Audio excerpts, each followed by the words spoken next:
तर नागपंचमी कशी साजरी करावी त्याबद्दल मी माहिती सांगणार आहे. आता प्रत्येक गावात, प्रत्येक प्रांतात नागपंचमी कशी साजरी करावी त्याची आपापली विशिष्ट पद्धत आहे.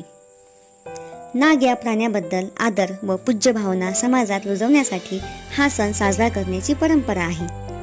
या दिवशी घरोघरी नागदेवाची पूजा करून त्याला प्रसन्न करण्याची प्रथा आहे.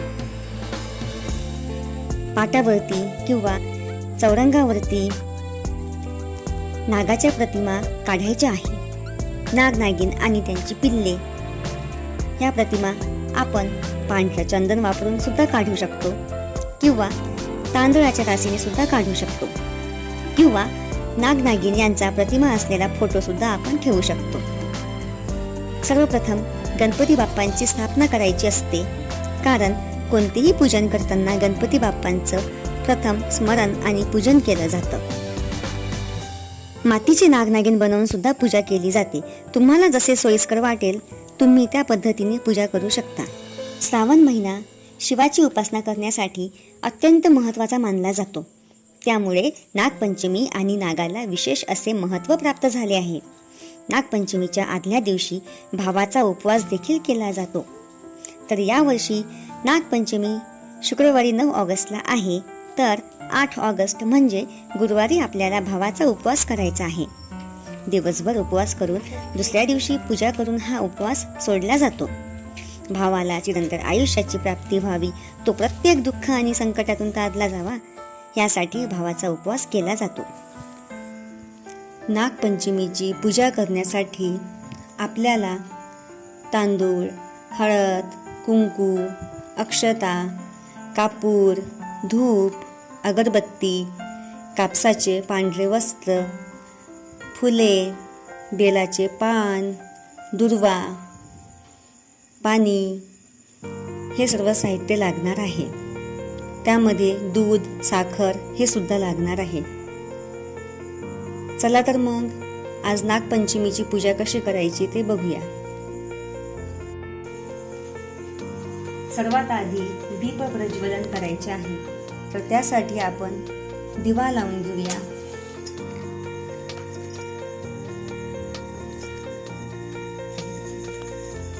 दिवा लावताना नेहमी तांदूळाची रास घालायची आणि त्यानंतर दिवा ठेवायचा.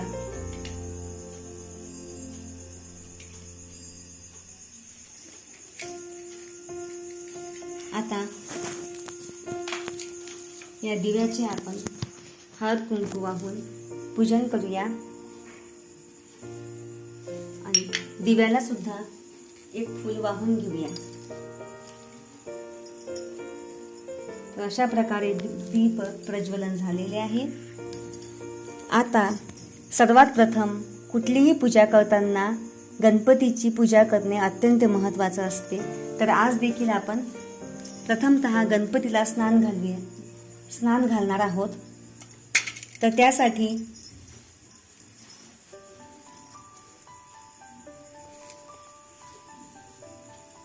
गणपती बाप्पांची छोटी मूर्ती जी आमच्याकडे उपलब्ध आहे ती मी घेतलेली आहे आणि आता गणपती बाप्पांना स्नान घालणार आहे. तर बघा,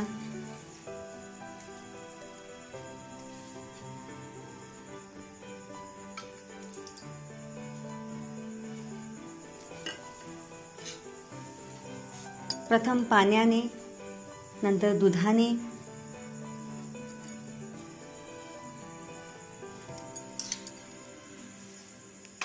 पुन्हा पाण्याने,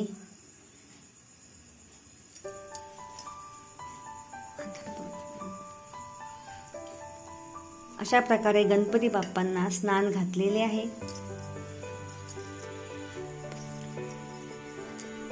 आता गणपती बाप्पांना चौरंगावरती विराजमान करायचे आहे. तर त्यासाठी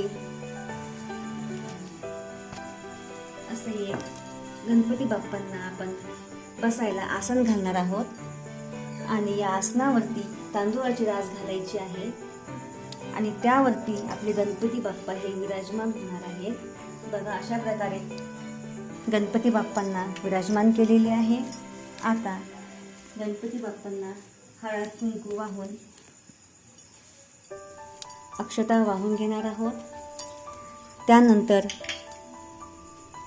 फुल वाहून घ्यायचं. जास्वंदाचं फूल असेल तर फारच चांगलं, पण माझ्याकडे आज नव्हतं त्यामुळे मी गुलाबाचं फूल वाहत आहे. आणि गणपती बाप्पांचे आवडीचा म्हणजे दुर्वा, तो सुद्धा वाहून घ्यायचा आहे. तर अशा प्रकारे गणपती बाप्पांचं पूजन हे झालेलं आहे. आता यानंतर आपल्याला नागदेवतेची पूजा करायची आहे.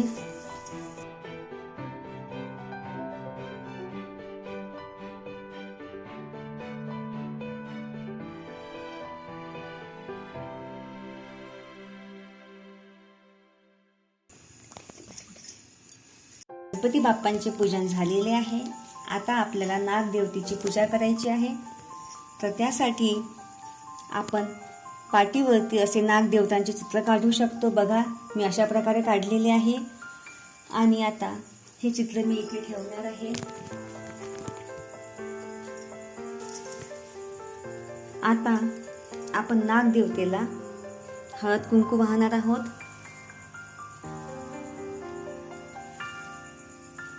बघा, अशा प्रकारे पाटीवरती नाग नागिन आणि त्यांची पिल्ले काढलेली आहेत.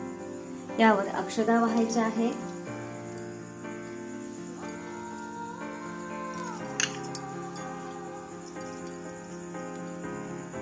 नागदेवतेला फुलं वाहायची आहेत.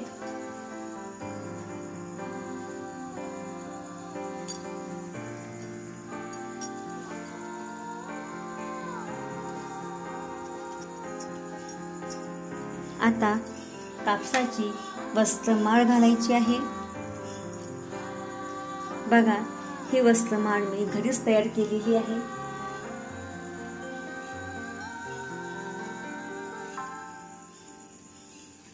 तर अशा प्रकारे पाटीवरती नागदेवतांची चित्र काढून आपण नागदेवतांची पूजा करू शकतो. हा मी पहिला प्रकार करून दाखवलेला आहे. त्यानंतर हा प्रकार तुम्हाला सोयीस्कर होत असेल तर हा करा, नाहीतर नागदेवतांची तांदूळाची रास घालून नागदेवतांची चित्रे काढून आपल्याला घ्यायची आहे.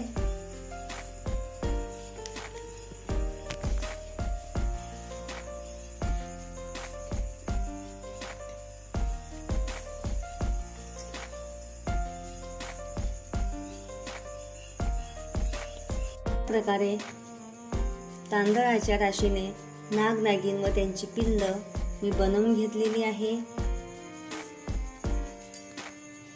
आणि आता आपल्याला त्यांची पूजा करायची आहे. तर त्यासाठी हळद कुंकू वाहून घ्यायचे आहे.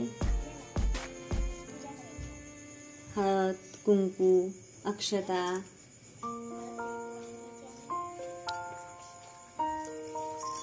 फुले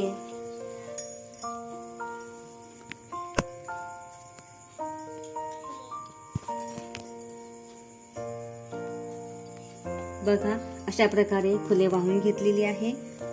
तसेच दुर्वा देखील आपण वाहू शकतो.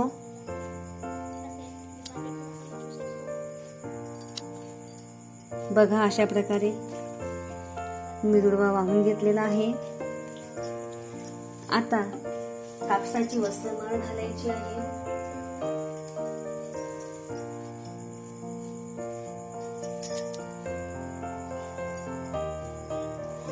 तर या प्रकारे आपण चौरंगावरती किंवा पाट्यावरती तांदळाच्या राशीने सुद्धा नाग नागोबांची चित्र काढून त्यांची पूजा करू शकतो.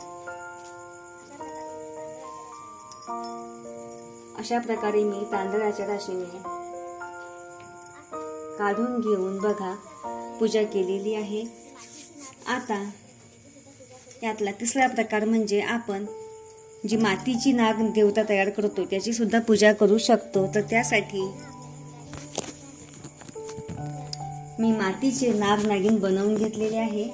आता त्यांना आपल्याला विराजमान करायचे आहे. तर त्यासाठी आपण तांदळाची रास घालूया. तांदळाची रास घालून त्यावर आपल्याला या जोडीला विराजमान करायचे आहे. तर बघा, मी अशा प्रकारे नागनागिन मातीचे बनवून घेतलेली आहे. आता यांची सुद्धा आपल्याला मनोभावे पूजा करायची आहे. तर बघा, हळद, कुंकू, अक्षता वाहून, त्याचप्रमाणे फुलं वाहायची आहे. बघा, आता मी फुलं वाहून घेत आहे. त्यानंतर कापसाची वस्त्रमाळ घालायची आहे.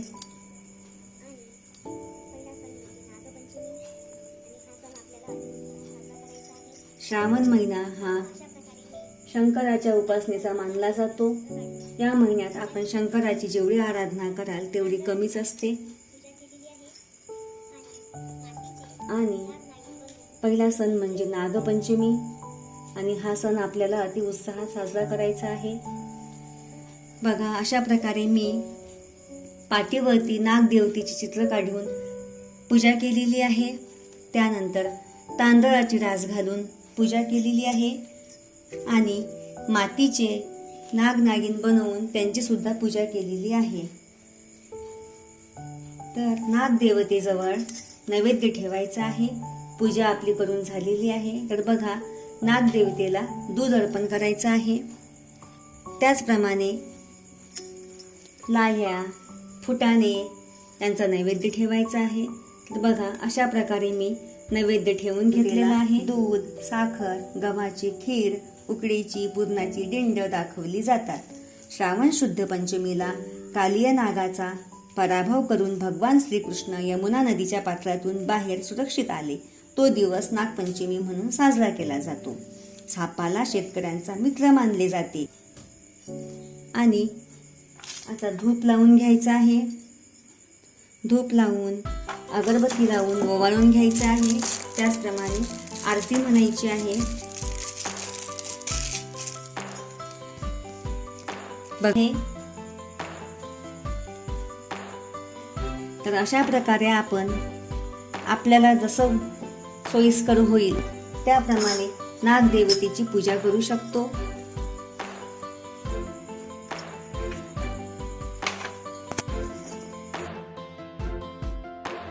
मी आज पूजा केलेली आहे. मी 3 पद्धतीने ही पूजा केलेली आहे. तुम्हाला जी पद्धत सोयीस्कर होईल तुम्ही त्या पद्धतीने करू शकता. या दिवशी शेतकरी शेतात नांगरत नाही. नववधू माहेरी जातात. झिम्मा, फुगड्या, झाडाला झोके बांधून खेळ खेळले जातात.